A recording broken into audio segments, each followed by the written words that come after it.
Okay, let's go.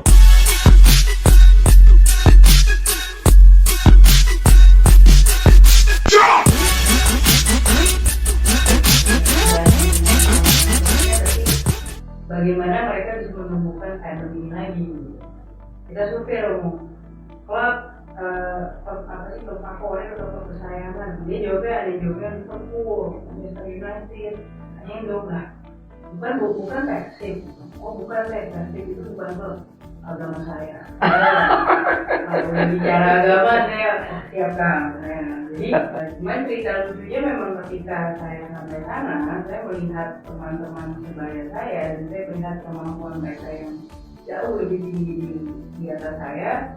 Ya saya harus realistis. Saya bilang ke orang tua saya kalau memang mau menjadi atlet, better take the moment karena that's real.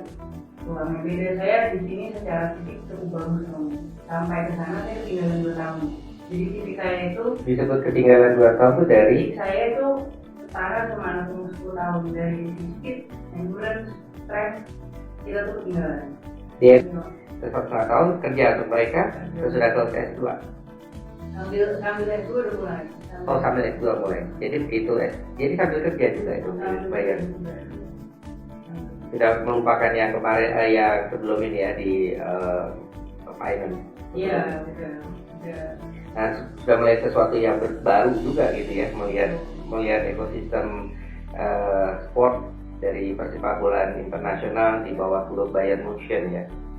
Lalu kemudian itu pengalaman ini kemudian dibawalah oleh Gaby sebagai kaula muda ke Indonesia. Cerita deh, lalu lanjutannya. Selamat datang kembali di podcast Sobat Tua Muda, tempat kita ngobrol santai tapi selalu punya makna di balik setiap cerita. Hari ini Romo Yos Bintoro kembali mengawal podcast Sobat Tua Muda.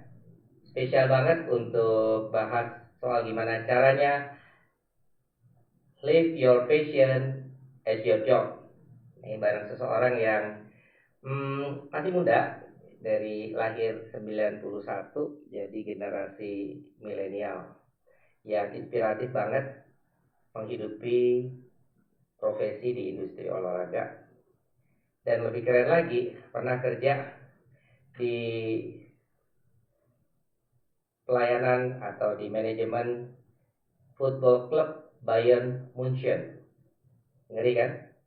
Lalu juga sampai sekarang itu juga masih menangani dan baru saja selesai dari tahun 2019 sampai 2025 di Persib Bandung. Nanti kita bisa bertanya.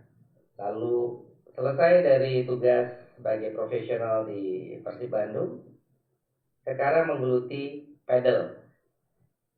Hal mana olahraga yang paling grow up secepat kilat di Republik Indonesia ini.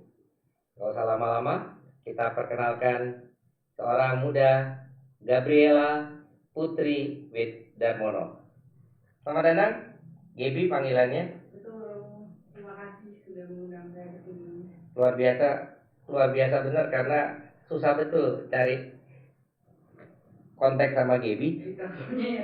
Saya kira Gaby ada di luar negeri. Kita lagi di Jakarta aja Romo. Ya mungkin kebiasaannya anak-anak muda emang banyak yang mesti dilakukan ya, jadi itu dia. Iya. Jadi banyak banyak pekerjaan.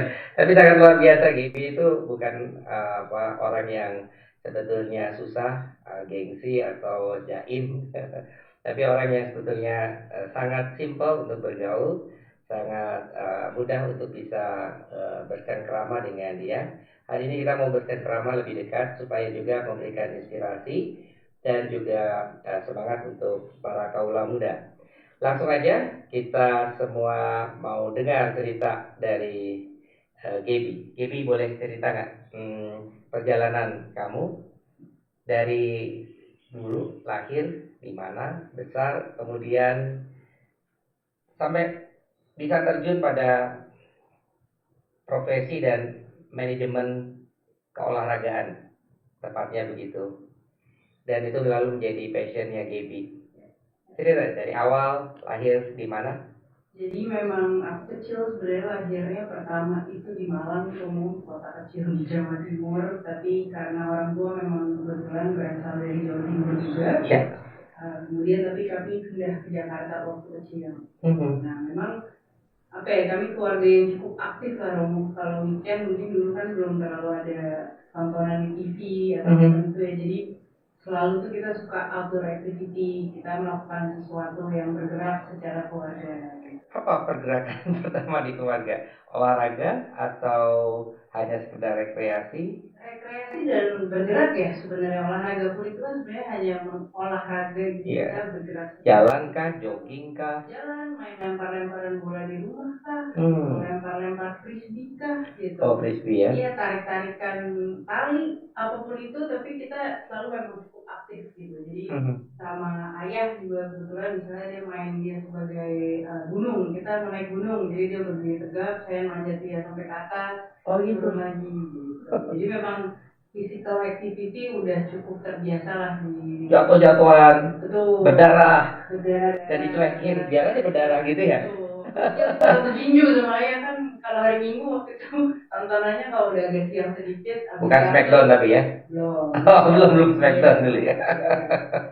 Jadi memang udah ditumbuhkan dari kecil untuk berolahraga. Nah kebetulan terus saya waktu SD juga kalau sekolah mungkin saya biasa aja nanti olahraga nomor 1. Kira-kira kenapa orang tua lingkungan awal itu menghadirkan, boleh saya katakan gerak dulu, tetapi ada nggak ditangkap sama Gibi, ada latar belakang filosofisnya? Ini agak keren ya. Saya tahu kenapa bergerak itu menjadi penting. Oke, kalau dari sisi upbringing sebenarnya saya sangat bersyukur dapat orang tua yang cukup open minded ya at the time. Jadi saya kebetulan punya kakak yang lebih besar, kita berdua ini sebenarnya waktu kecil disodorin segala macam aktivitas. Dan sebenarnya kakak juga putri ya, cewek ya? Betul. Perempuan ya? Betul. Namun kakak nempelnya sama buku. Gitu. Oh, sudah punya passion dari awal gitu ya. Iya. Sedangkan Gaby lebih atraktif gitu. Nempelnya sama bola Romo dari kecil. Oh gitu. Kalau dikasih bola lebih senang. Dan udah bola pada umumnya atau udah mulai nih sepak bola? Any kind of ball. Any kind of ball, I'm happy. Jadi dari situlah mulai tumbuh pelan-pelan konsep orang tua. Kita harus bisa mengarahkan, tapi anaknya juga harus punya freedom untuk memilih. Gitu. Ada pemahaman nggak dari awal dan bahwa bola atau sebetulnya olahraga itu kan belajar untuk jujur, belajar untuk sportif, untuk siap kalah, gitu ya. Itu kan sebenarnya dasarnya itu ya, benar ya. Dirasakan dan juga dihidupi sejak kecil ya. Misalnya juga ketika kalah lalu harus berani salaman karena aku ada yang lebih hebat dari aku gitu kan. Nggak cuma nangis ya aku kok kalah gitu. Iya, apalagi waktu kecil gitu misalnya kita udah olahraga itu kan tanding lari deh gitu. Waktu kecil tuh udah kelihatan kalau mentalnya nggak kuat. Emang kita tahu kita nggak kuat lari udah nangis duluan sebelum mau event lomba. Itu mentality. Betul. Jadi dan itu saya kelihatan ya. Saya juga punya cerita karena kecil saya senang main bola. Kalau kalah itu adrenalin tuh, ayo aku harus balas supaya yang saya kalah itu lebih kuat daripada kalau belum kalah. Betul. Jadi sering kesandung gitu ya. Jadi saya sangat appreciate sama Jerman. Waktu kecil saya apa Jerman, kenapa saya tahu sebelum tulis berbunyi permainan sepak bola Jerman jangan pernah bilang Jerman kalah. Betul. Nah cerita apalagi pernah di FC Bayern Munchen ya. Tapi sebelum kita cerita ke Bayern Munchen, cerita kemudian dari SD di Jakarta. Saya SD Ursula di Jalan Pos. Memang olahraga udah kelihatan yang paling suka ya waktu itu. Satu Santa Ursula yang main waktu SD main bola cuma 4 perempuan loh. Ada gile bener. Yang satu waktu kerusuhan 98 dia pindah ke Singapura. Yang satu waktu kelas 3 SD engselnya copot, jadi cuma bisa 2. Iya. Jadi saya dan teman saya ini memang selalu kita the only girls yang main sepak bola. Itu sepak bola sebagai grup atau apa? Sepak bola sebagai grup, kalau istirahat kita main di bangku. Nah kalau cuma 2 lalu lawannya siapa? Sama cowok-cowok memang. Cowoknya siapa? Ada cowok ya? Teman-teman kelas kita aja. Kita main bareng. Ursula istri ada cowoknya ya? SD ada cowoknya. Gitu ya, jadi campur sama cowok-cowok ya. Ya, jadi memang suka gerak. Tapi tetap femininnya tetap ada tuh. Ya tergantung boy sih Romo, tapi perempuannya perempuan banget kok. Oke, Iya. gue percaya dalam hal itu. Iya. Oke, terus dari SD, lalu SMP. SMP saya pindah ke Spanyol. Jadi ceritanya itu waktu SD awalnya badminton dulu Romo, saya kelas 2 kelas 3 SD dan Badminton, ikut di klub. ikut di klub dekat rumah dan di sekolah cukup berprestasi. Tapi waktu saat itu kan kalau mau jalur prestasi, jalur profesional harus kasih payung dari kita kecil. Nah, dari orang tua akhirnya Pelatnas, PBSI. betul, mereka sangat menekankan education. Kamu mau jadi apa saja boleh, tapi tidak pernah boleh meninggalkan sekolah. Terus akhirnya suatu hari saya nonton pertandingan tenis Wimbledon, kalau familiar waktu itu final Venus Williams lawan Davenport. Bukan dengan Gabriel Sabatini. Bukan, Gabriel Sabatini sudah berhenti main, saya kayak baru lagi. Tapi kenapa ada nama Gabriela itu? Katanya ibu katanya ada passionnya ibu, nanti suatu saat anakku akan jadi pemain tenis profesional seperti Gabriela Sabatini. Iya betul itu. Betul Romo. Betul, ayah adalah seorang jurnalis.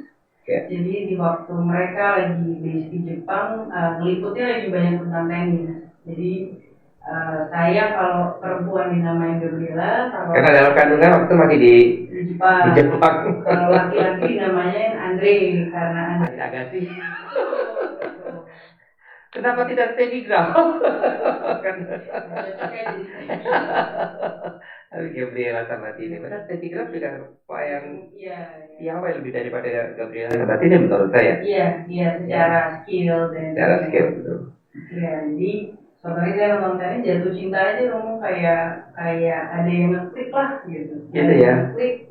Terus abis itu besoknya saya ingat banget itu udah pergi aja sendiri ke lapangan tenis nyari pokoknya. Itu waktu masih di Indonesia di Jakarta. Masih kelas 3 kelas 4 SD itu kelas 4 SD saya cari lapangan tenis sendiri temenin mbak waktu itu jalan kaki dari rumah teman pokoknya saya mau main tenis saya nggak punya raket saya nggak punya kotak saya mau main tenis dan disitulah mulai berlatih dan mulai bertanding. Nah makin jatuh cinta nih Romo akhirnya kelas 6 SD waktu itu kebetulan tenis saya juga nggak terlalu jelek jadi ditanyain sama orang tua lagi mereka tanya maunya ngapain gitu ya kalau ditanya maunya main tenis anak kecil gitu kan kita suka mau main apa aja lah disuruh main pasti happy sekali gitu. Jadi akhirnya balik ke prinsip bahwa edukasi tidak bisa ditinggalkan dan memang karena tenis itu olahraganya repetitif jadi jam latihannya itu panjang, gitu. Harus dari pagi dan sore. Dimana kalau di Jakarta tidak memungkinkan untuk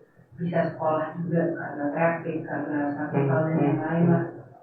Akhirnya kita mencari tempat di mana saya bisa berlatih dan saya bisa melanjutkan sekolah saya. Akhirnya maka dari itu pindahlah aku ke Spanyol, ke Barcelona. Jadi itu sendiri, bapak ibu masih di Jakarta? Sendiri ke sana. Wow. Jadi umur berapa itu? 12 ya? 12 tahun. Jadi sudah merantau ya? 12 tahun merantau. Jadi suatu cita-cita ya? Tinggal di asrama demi passion loh. Iya, cita-cita passion ya. Oke. Betul. Jadi itu cuman cerita lucunya memang ketika saya sampai sana, saya melihat teman-teman sebaya saya dan saya melihat kemampuan mereka yang jauh lebih tinggi di atas saya. Ya saya harus realistis, saya bilang ke orang tua saya kalau memang mau menjadi atlet, better take it home deh, karena let's be real, kurangnya beda saya di sini secara fisik cukup bagus dong, sampai ke sana saya ketinggalan 2 tahun, jadi fisik saya itu disebut ketinggalan 2 tahun itu dari fisik saya itu setara sama anak umur 10 tahun dari sisi speed, endurance, strength, kita tuh ketinggalan. DNA-nya kah? One of them for sure, dan waktu dulu kan sport science belum bisa develop sekarang ya. Kalau berarti mungkin orang Asia itu memang belajarnya agak lebih lama. Mungkin ada training yang harus beda sama orang Eropa gitu. Karena waktu itu kan nggak ngerti. Meskipun sebetulnya kan bukan by nature, by design sebenarnya. Kamu setuju mana? By nature atau by design sebenarnya? Dari ini dulu supaya kita tahu bahwa profesional Indonesia, Asia gitu ya. Indonesia, ASEAN, Asia sebenarnya nggak akan kalah dengan orang-orang yang di Afrika dan juga di Eropa dan benua-benua lain. Dan balik ke menurut saya prinsip mengerti diri kita dan kekuatan kita apa. Contoh misalnya kita bicara soal combat sports, boxing. Orang Asia mau bertanding di kelas heavyweight, ya susah. Tapi kalau kita bicara kelas menengah, dokter ringan ya. Betul, kelas ringan, kelas dulu. Saya masih ingat betul. Nah, tapi ya kalau badannya kita besar, ya mungkin kita suka basket, jago, tapi ya kalau height-nya kita tinggi kita nggak nyampe, ya harus realistis, mau sampai kemana. Oke. Jadi kembali pada ukuran tulang pertama ya. Tulang, kemampuan fisik, kemampuan mental dan talenta, kompleks memang. Gitu ya. Jadi sama sebenarnya dengan saya sampaikan tadi. Jadi sangat ditentukan DNA atau by nature ya. By nature, understanding your nature supaya kita tahu kita bisa maksimal di mana. I see. Karena kalau jam sedikit setelah saya dari Spanyol, SMP dan SMA, saya kuliah di US waktu itu S1-nya mengambil keuangan. Tapi bahwa saya tidak bisa menjadi atlet bukan berarti saya tidak bisa berpartisipasi di industri olahraga juga. Oke, jadi dari SMP tadi 3 tahun ya di Spanyol ya. Di mana itu? Di Barcelona. Di Barcelona. Kota besar. Desanya 10 km dari kota Barcelona. Oh itu. Tapi ada asrama ya, internat ya, internat. Ya, asrama bersama teman-teman internasional juga. Dan juga seperti kalau di Jakarta di Ragunan gitu ya. Seperti di Ragunan. Jadi sekolah khusus untuk para olahragawan ya. Iya, kita latihan jam 9 sampai jam 5, kemudian kita sekolah dari jam 5 ke jam 10. Dan nanti yang diaturkan orang tua, pokoknya penting pertama-tama ada pendidikannya dulu ya. Jadi ngapalin biologi pakai bahasa Spanyol waktu itu. Bahasa Indonesia aja kita reviewer. 3 tahun tapi ya, 3 tahun. 3 tahun SMP, 3 tahun SMA. Juga di Spanyol. Juga di Spanyol. Nah lalu kemudian mulai sadar ini bukan jalurnya saya ini, itu mulai kapan? Cepet Romo, waktu itu ya blessing juga. Within the first year udah paham, maka saya bilang ke orang tua saya tadi kalau mau jadi profesional atlet, udah this is not the path, better I go home and kuliah sekolah aja biasa. Sekolahnya itu tetap di Spanyol. Nah, itu orang tua bilang nggak apa-apa, kita nggak mewajibkan kamu menjadi atlet kok, ini hanya sarana aja untuk kamu bisa sekolah. Yang penting sekolah tetap jalan supaya sekolah tetap jalan dan sebetulnya tadi ya pelatihan dan tetap bertanding, tapi pressure untuk saya harus menjadi tidak kemudian nomor satu dunia kita udah lebih sadar. Tapi apakah waktu kompetisi kita kompet dan kalau kalah kesel nyesek ya tetap gitu. Ada temennya Gaby yang dulu satu sekolah satu asrama internat ya namanya ya. Itu sekarang jadi pemain internasional, udah pakai tingkat BDA yang DTA ya. Ya double DTA ya. Double DTA itu di bawah 50 ada. Yang pernah masuk sana? Ada. Oh iya. Ada satu tuh benar-benar teman Pierce. Itu yang bikin saya terbuka matanya. Siapa dia? Namanya Garbiñe Muguruza. Orang dari aslinya Venezuela, tapi dia karena lama di Spanyol jadi dia mewakili Spanyol. Dia sempat nomor 1 dunia, dia juara Wimbledon, dia juara Roland Garros. Tahun berapa itu? 2018. Belum lama ya? Belum lama. Temennya Gaby ya? Satu roommate gitu ya? Satu angkatan bener-bener Besti. Satu roommate ya. Luar biasa. Memang terlihat gitu, udah bedanya dia beda sekali sama kita udah berbeda lah. Okay, and then you take ke USA ya, ke Amerika, ke States untuk ambil S1. Ambil S1 di Arizona State University, di sisi West ya, kalau dari Amerika, dan ngambilnya finance karena memang itu juga cukup berat ketika meninggalkan tenis 100% dan harus sekolah fokus ya, karena biasanya kita sekolah sehari cuma 5 jam. Tahu harus kuliah, baca dengan bahasa yang kecil juga kan bahasa Indonesia sama bahasa Spanyol, jadi begitu ke sana tuh bahasa Inggris semua. Tapi mentalnya luar biasa karena meninggalkan orang tua. Saya tuh meninggalkan orang tua sekolah di seminari, internat ya, mes asrama, SMA. Ya ada saat homesick gitu ya. Gaby itu mengalami juga kan. Mengalami banget. Dan gimana tuh, apalagi masih SMP. Iya, dan jauh. Betul. Dan nggak punya saudara di Spanyol kan saudara. Gak ada saudara dan waktu itu Barcelona belum kayak sekarang, belum jadi kota turis. Orang tahunya Spanyol Madrid. Gitu. Jadi kalau saya ketemu orang Indonesia di Barcelona pasti saya aja ngomong samperin. Karena segitu rindunya sama orang-orang Indonesia. Nangis dong ya. Ada. Tapi itu jadi tangguh ya Gaby ya. Ya, menjadi. Nah akhirnya jadi mandiri kan. Iya, mau. Lalu mau. Ya sampai. Dan SMA-nya kan juga di sana juga ya di internat yang sama, terus masuk ke state di Arizona. Betul. Sehingga udah jadi beda ya Gaby yang benar-benar semakin matang mentalitasnya ya. Oke, lalu berubah lagi nih ke finance. Finance itu memang dari kecil juga suka duit sih Romo di dunia. Jadi kalau ada orang tua ada duit nganggur, ambil ya gitu. Jadi emang waktu itu arahannya juga adalah sekolah, make sure you graduate with a skill. Jadi udah pasti pilihannya hanya maksudnya bisnis, gitu. Tinggal di bisnis itu apa sih? Kan ada manajemen, ada marketing, ada finance, ada accounting. Proses eliminasi aja sih Romo, accounting saya suruh di belakang meja. Dulu kan persepsinya gitu ya, oh akuntan pasti duduk kerjanya di belakang meja. Ya pasti nggak bisa, kita orang lari tiap hari. Marketing sama manajemen katanya itu bisa dipelajarin, jadilah finance. Terus abis dari finance sempat kerja juga Romo di finance. Saya lihat standarnya orang finance, saya investment banking, consulting, sempat kerja di luar negeri juga. Consulting ya, jadi menjadi pengalaman baru juga ya. Betul, tapi ya waktu kita kuliah kan pikirnya wah kerja harus company yang bagus, udah semangat nih gitu kan. Tapi setelah itu semua terjadi, kok ada yang missing gitu. Kayak ini oke, kita mengumpulkan uang, tapi then what? Terus apa gitu? Kayak I couldn't find any meaning kayak behind having so much money. Woman search the meaning, ya kan, mencari makna. Nah lalu sebelum kemudian ke S2, kan setelah itu S2 pindah kerja 2 tahun lah Romo, habis lulus S1 di finance. Kemudian ya mau disuruh untuk S2, saya bilang saya kan kurang suka sekolah sih Romo, jadi saya make a deal sama orang tua saya. Oh yang nyuruh orang tua, yang minta orang tua? Awalnya orang tua, saya bilang ya udah.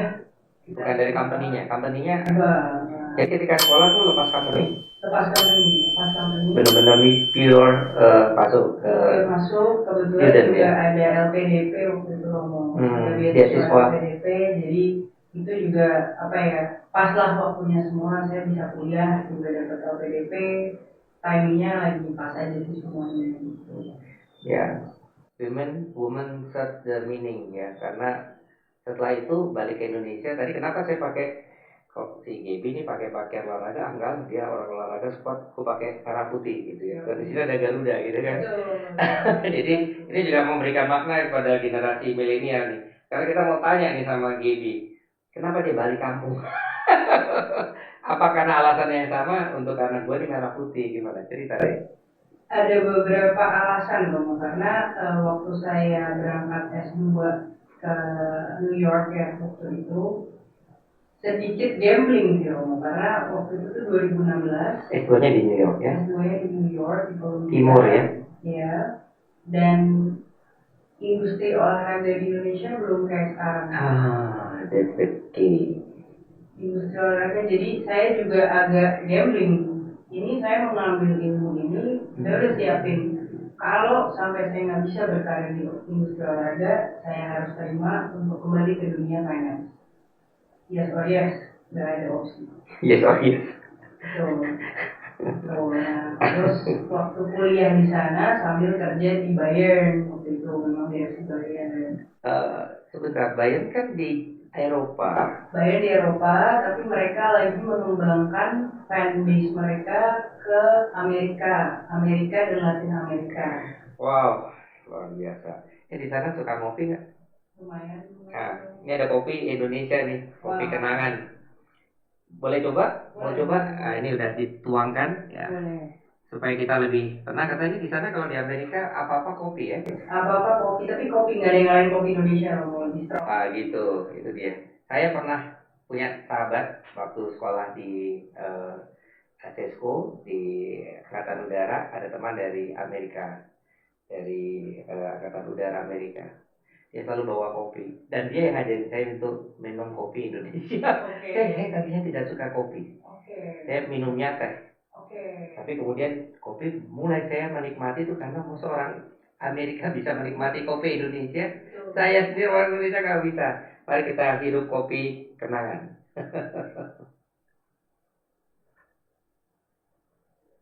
Wow, segar. Thank you kopi kenangan sebagai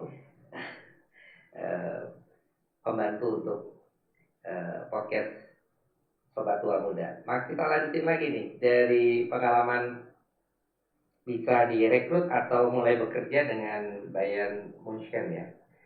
Silakan. Di New York ya? Di New York, jadi dia punya office representatif di New York. Memang fokusnya waktu itu mengembangkan fandom mereka ke Amerika dan Latin Amerika. Makanya salah satu strategi yang mereka lakukan, kalau orang melihat waktu itu mereka merekrut James Rodriguez. Rodriguez itu orang Amerika? Colombia. Itu untuk menangkap market-market Latin Amerika untuk supporting Bayern tentunya. Jadi memang kalau di luar negeri itu layernya udah different level ya in terms of industry. Kalau di kita mungkin masih sangat lebih linear. Kalau di sini kita udah bicaranya multi-layer sekali. Multi-layersnya apa aja? Bisa dibilang misalnya paling simpel adalah kompetitor yang kita lihat sebagai kompetitor itu bukan dari klub bola, tapi lebih ke other entertainment. Misalnya, Justin Bieber akan merilis albumnya kapan ya? Jangan sampai pas berpasan dengan kita mau merilis sesuatu, karena sampai ke sana ya. Itu jadi udah beda.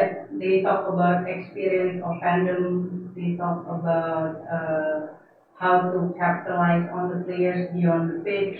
Itu yang mulai di sana, apakah selain Gaby ada orang Indonesia? Waktu itu belum ada. Gila ya, cuma Gaby sendiri, dan Gaby lalu mulai terbuka nih pola manajerial yang bukan lagi pada satu segmen ya, tapi layernya banyak dan juga sudah menjadi suatu macam ekosistem juga. Keren. Nah, itulah yang kemudian Gaby bawa ke Indonesia atau bagaimana? Iya, jadi waktu lulus sudah bersama Bayern dan bisa melanjutkan, tapi karena saya dari kecil memang udah melanglang buana nih Romo, jadi ya kembali lagi gitu, what is my priority sih gitu. And for me, untuk kembali ke Indonesia and bisa spend time with my parents, itu saya nggak bisa beli balik. Waktunya mereka nggak bisa beli balik. Jadi itu mungkin dasar utama dulu sih. Kenapa? Terus berapa lama di Bayern? Di Bayern 1,5 tahun. Di New York tapi ya? Terus 1,5 tahun kerja untuk mereka, sesudah selesai S2. Sambil S2 udah mulai. Sambil S2 mulai. Jadi begitu jadi sambil kerja juga itu di Bayern. Tidak melupakan yang kemarin yang sebelum ini ya di finance. Iya, udah. Nah, sudah melihat sesuatu yang baru juga gitu ya, melihat ekosistem sport dari persepak bolaan internasional di bawah klub Bayern Munchen ya. Lalu kemudian, nah itu pengalaman ini kemudian dibawalah oleh Gaby sebagai kaula muda ke Indonesia. Cerita deh, lalu lanjutannya saya pulang ke Indonesia. Tadi saya udah punya plan B lah, kalau nggak workout saya ke finance mau nggak mau kan. Tapi saya juga tahu, saya merasa memang di sport itu ada seperti panggilan gitu. Jadi saya nggak di sana hanya untuk bekerja mencari uang gitu, tapi it feels like a service. That's for your passion ya. Yes, makanya ketika saya mencari gimana saya bisa berkarya, saya lebih suka kata berkarya daripada bekerja sebenarnya. Dan itu kata bagus, karya daripada kerja. Betul, kalau bekerja kayaknya kepaksa gitu. Tapi kalau karya ada create. Betul. Dari pencipta untuk kita lanjutkan sebagai bagian dari kreator. Betul, dan the ultimate creator. Nah, itu mikirnya apa yang kita bisa berikan. Itu sangat dalam tuh. Game. Itu sangat dalam tuh game. Ya, itu sebenarnya romo-romo tuh ya berpikir. Tapi ya bersyukur bahwa sebenarnya setiap orang beriman sebenarnya menghidupi hidup itu untuk melayani dan juga ya kreatif ya, dan juga apa yang bisa aku lakukan supaya memang yang Tuhan berikan kepada saya itu dapat berjalan dengan baik. So kemudian ketika kamu menemukan Indonesia, ketemu nih yang pas, visinya cocok, yaitu Persib Bandung. Persib Bandung. Oh, pakai pakaian Persib Bandung. Saya pakai pakaian PSSI ini timnas. Jakmanianya jadi unfollow.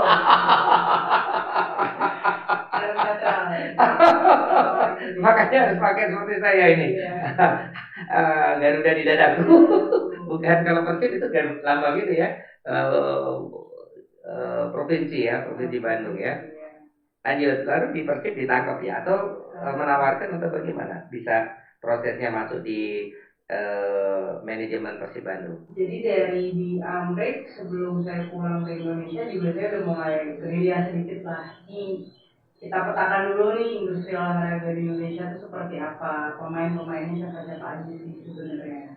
Nah dari situ saya banyak ngobrol dulu, diskusi sama mereka, karena saya selalu percaya tadi ya, tempat kerja harus win-win buat perusahaan dan buat kita gitu. Karena kalau nggak ada gunanya, nggak akan berkarya, nggak akan berbuah juga gitu. Jadi jodohnya sama Persib Bandung waktu itu. Persib bukan Persib. Itu Persib ya. Saya belajar ngomong Persib di awal-awal. Bukan Persib, Persib satu. Oh iya kan. Persib. Oke. Tahun berapa itu? Tahun 2018 dong. 2018 ya. 2018 saya kembali ke Indonesia dan mulai berkarya. Ya awalnya masih cukup idealis. Wah, dari US gini nih sport industry gitu kan. Pulang ke Indonesia kayaknya banyak nih yang bisa dikerjain. Begitu kerjain baru berasa dengan realita. Realita itu ada apa? Politik atau apa ya? Politik, infrastruktur, kualitas manusianya juga, kualitasnya, human resourcesnya ya, human capital juga, dan memang prioritasnya kita memang belum sampai di sana. Jadi kita mindset kita bicara misalnya di sepak bola itu kan fansnya sangat besar, tapi kan secara status sosial dan ekonomi mungkin kelas middle ke bawah juga. Jadi waktu itu adaptasi ke digitalisme juga itu sangat amat berbeda. Meskipun juga di luar juga sama, orang-orang seperti Ronaldo itu kan jadi keluarga miskin itu, dari daerah miskin, tapi karena ekosistemnya mereka terbantu ya.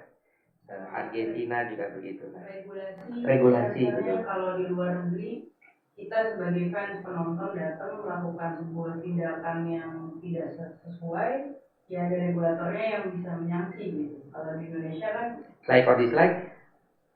Nggak semua. Kita di Indonesia misalnya penonton masih rusuh gitu. Oke. Apa iya kita bisa identifikasi orangnya? Setelah identifikasi apa kita bisa perjiwakan duluan dan lain-lain, banyak sekali ininya.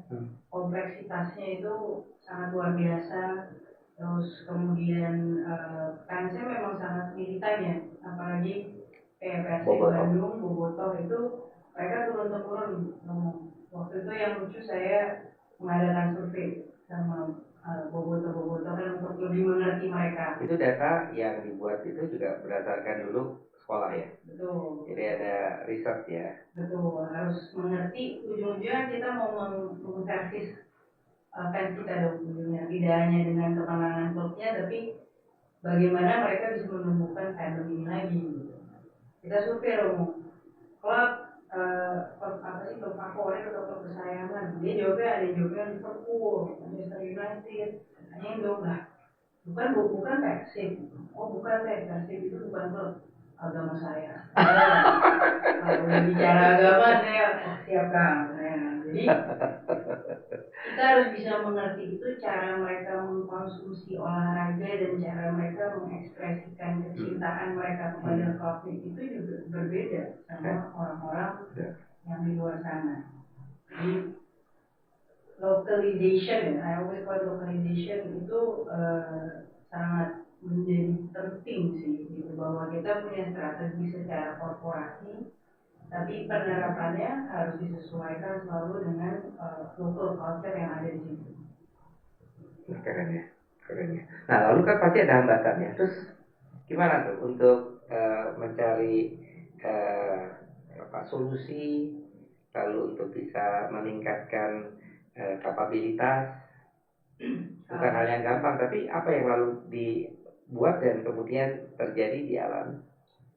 Yang pertama sih jelas harus membangun fondasi yang kuat ya. Fondasi yang kuat ini baik kita secara personal maupun secara tim di dalam sebuah korporasi itu sendiri.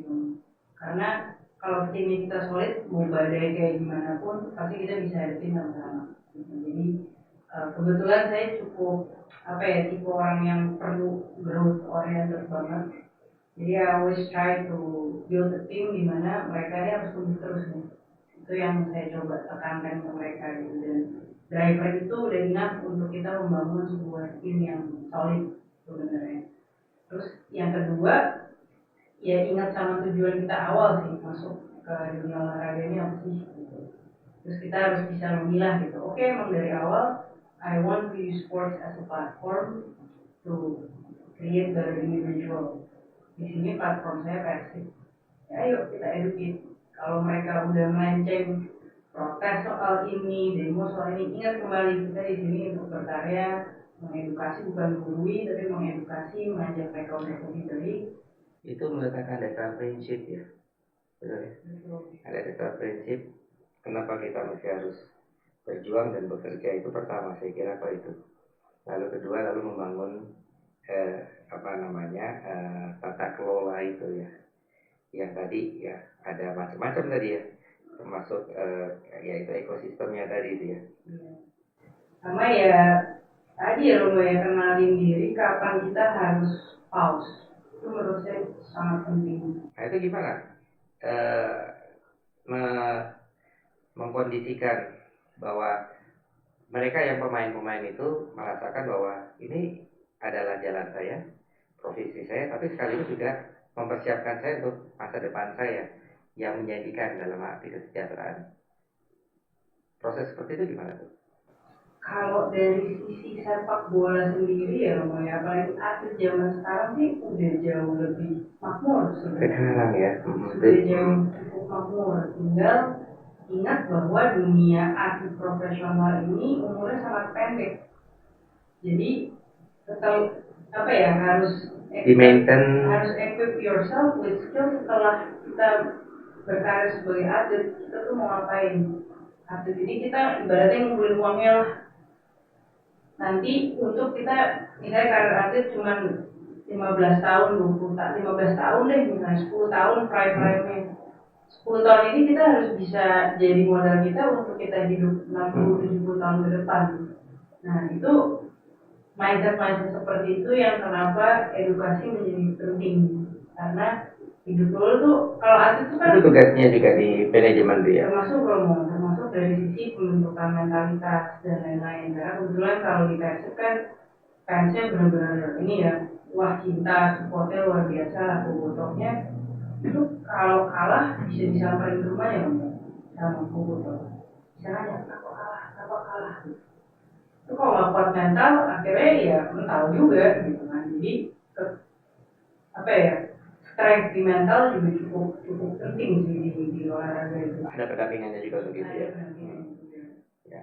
Karena memang beda-beda ya. Ada yang Gonçalves itu sampai sekarang masih main ya. Udah usia sampai 40 atau 40 lebih gitu ya. Gonçalves ya. Gonçalves tuh ya apa namanya Elopo itu kan paling senior ya. Iya ada, ya masih. Paling senior dan masih main, ada yang masih muda gitu ya. Dan rupanya nggak gampang ya untuk bisa. Nah di situ posisinya sebagai Gaby sebagai bagian dari manajemen, tugasnya ngapain?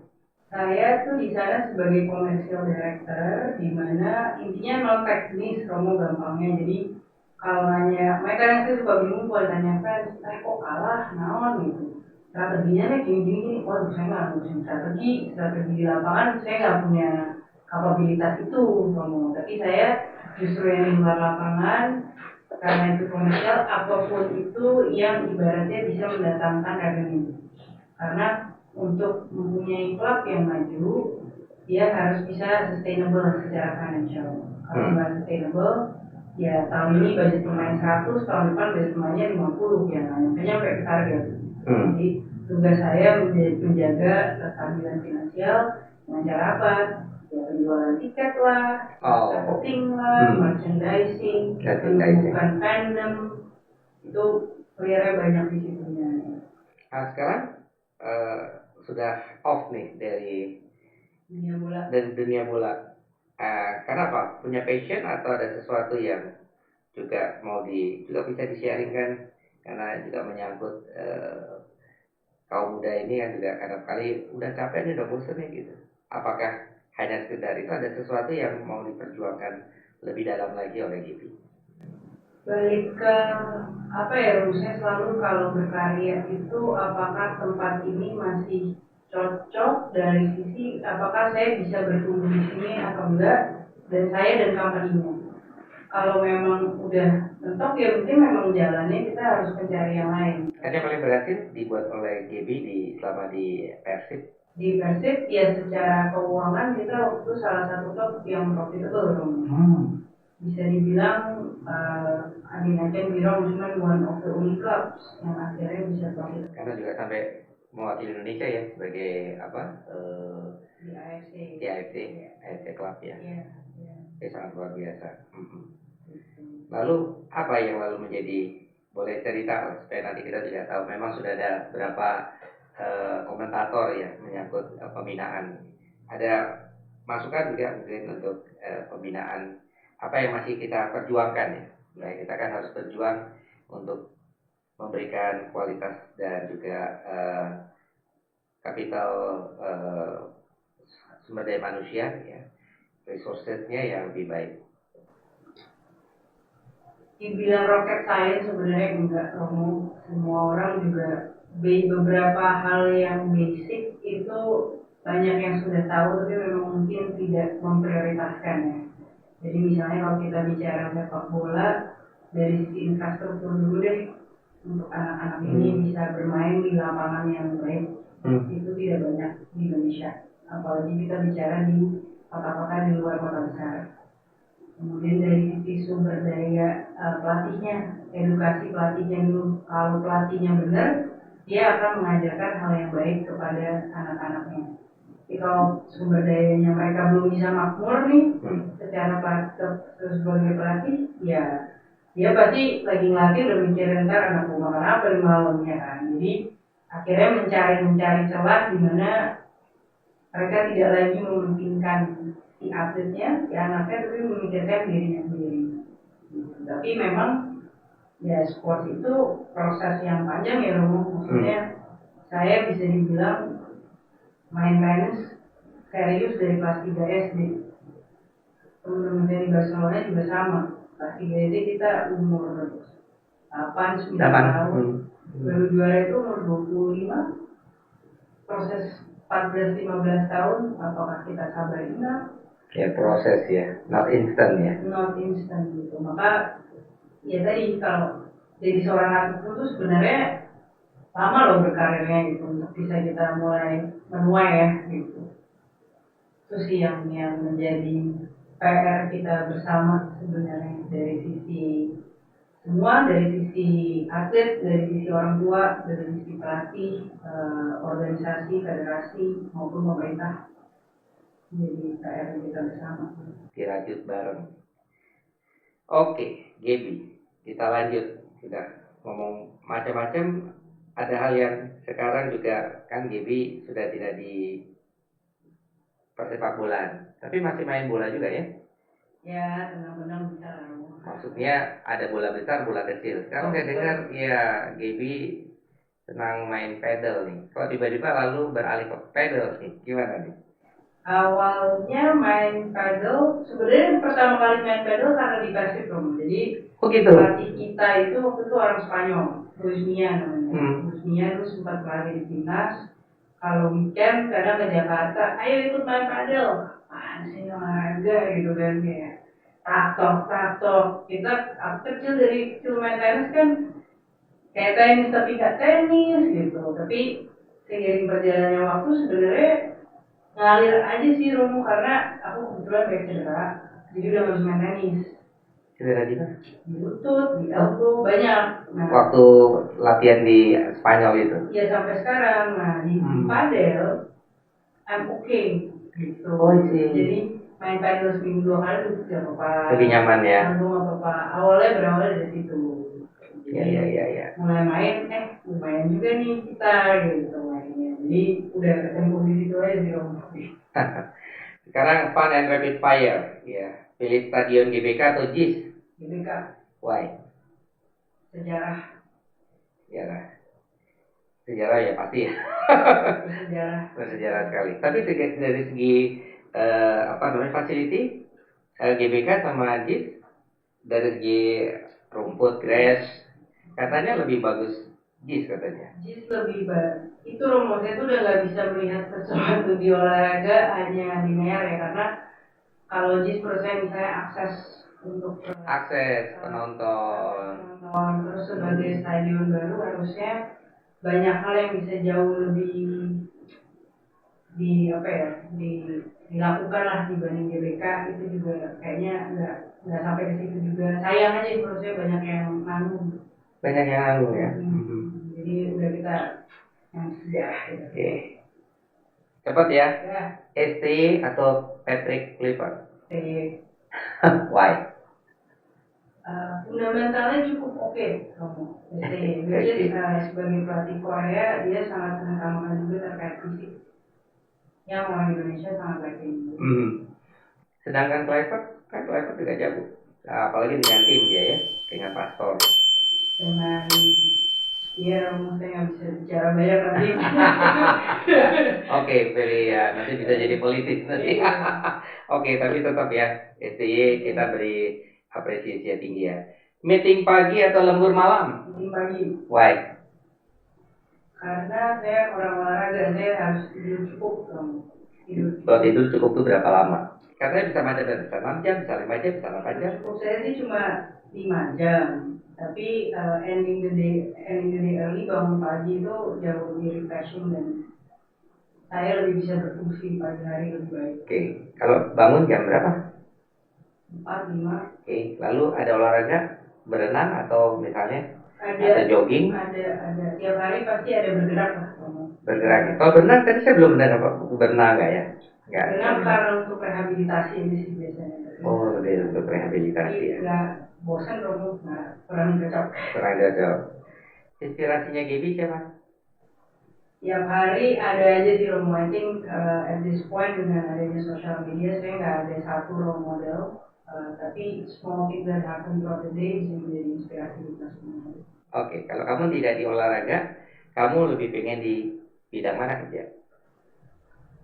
Engineering. Why? Bangun mobil, bangun stick bola. Jadi untuk creating something lah. Ya, oke. Baik, kita sudah kenal waktu yang menyiapkan kita untuk menutup segmen kita. Terima kasih banget Gaby atas sharing dan narasinya, sangat luar biasa. Tentunya menginspirasi banyak kaula muda, generasi milenial dan generasi Z. Dan kita belajar banyak banget tentang gimana passion yang bisa dijalani secara profesional yang juga dihidupi oleh Gaby. Ya, Gaby, thank you for your coming. Terima kasih juga. Meskipun di luar situasi saya selalu, bisa nggak Gaby, tolong ya. supaya bisa kasih inspirasi buat anak-anak muda kita. Tapi thank you atas kehadirannya. Anytime, Romo, anytime. Nanti Ya, kalau mau ketemu Gaby, pasti bisa. Gaby orangnya sama lama. Bisa ditemui di mana nih, Gaby? Kalau di bisa WA Romo Yote. Minta Jangan dong. saya sama Romo Oh, Yote. iya. Kalau Gaby biasa di mana? Kalau bisa ketemu, bisa ngobrol-ngobrol gitu. Di mana aja sih, Romo? Di mana aja ya? Di mana aja. Ya. Siap. Oke, bagi sobat tua muda di penghujung ini, ya terima kasih masih setia dengan sobat tua muda, ya bersama dengan narasumber kita Gaby, dan tentunya kita tetap ingin supaya dunia olahraga di Indonesia biar semakin maju, tetapi lebih pada proses dan juga pada ukuran-ukuran yang mengubah mindset perolahragaan di Indonesia, yang bukan hanya sekedar bagaimana kita menghasilkan gerak, tetapi juga bisa memberikan buah pada peningkatan kualitas sumber daya manusia, human capital yang semakin baik. Karena di mana kita itu sehat, negara itu pasti kuat. Bapak Yos Bintoro dengan pakaian tim nasional PSSI bersama dengan Gabriela Putri Widarmono mengucapkan salam olahraga, salam sehat, berlimpah berkah. Thank you, Gaby.